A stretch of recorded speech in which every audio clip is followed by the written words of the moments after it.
Hello, welcome back to the video for theory. I'm just going to quickly go through the items that we still need to cover. So theory in Spanish is teoría. Word families are theoretical. Does anyone know what the part of speech of that might be? Yes, it's an adjective because al is an adjective ending. Second one, theoretically. What kind of part of speech is that? Yes, it's an adverb because ly is an adverb ending. So theoretical means something is like just a theory. It kind of goes with it's part of a set of ideas, right? But it's versus a fact, which is something that you can see and observe. A theory is a set of ideas. So something theoretical is just based on ideas. Theoretically is in a theoretical way. A theorist is a person who makes theories. So ist, you should know that like in Spanish, ista, right? Taxista, theorista, I guess, teorista, person who makes a theory. Okay, synonyms. So for definition one, which is the definition about science, we have concept. We also have hypothesis, but because of what I was just saying about how a theory and a hypothesis are not the same thing in science, I would like to actually remove that. So sorry about that, but I would like to remove that from your card. I think it's close, right? But it's not the same because the hypothesis is the guess you have first. Theory is what you come up with after you test it. We could say concept. It's a set of ideas. Okay. Definition two, belief.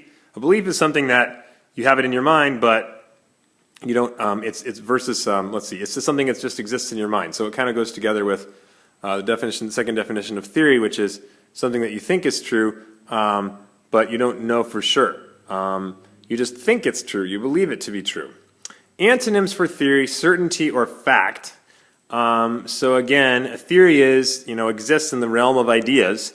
So you have ideas about why things, why things fall down or how fast they fall down, right? But all those ideas are based on experiments, but the actual fact is I dropped this ball and it fell, right? That's a fact. Theory is, based on that, I'm going to make an idea to explain it. So they're not the same thing. You could say, in a sense, that theory is opposite of fact because it's like ideas versus like actual things. Facts are like actual things that happen. Theories are ideas. They're different from facts. Okay, on the back of the card, you can write this sentence. In a mystery novel, a detective has a theory about who committed the crime. So that's the second definition of theory, not the scientific definition. It's like the definition like a guess. You think it's true, but then you have to go, you don't know for sure, right? So the detective tests his or her theory, usually at the end by accusing the person of being a criminal. And in a novel, of course, the person always says, "Oh yes, I did it. How did you catch me?" Which I think probably does not happen to police detectives in real life, but happens a lot in novels. Okay, thank you for watching. Sorry about the video with no sound from yesterday. And I know that these two videos here are fairly long, but I just wanted to fully explain the two definitions of theory and how they're different from each other. Thank you and have a good evening.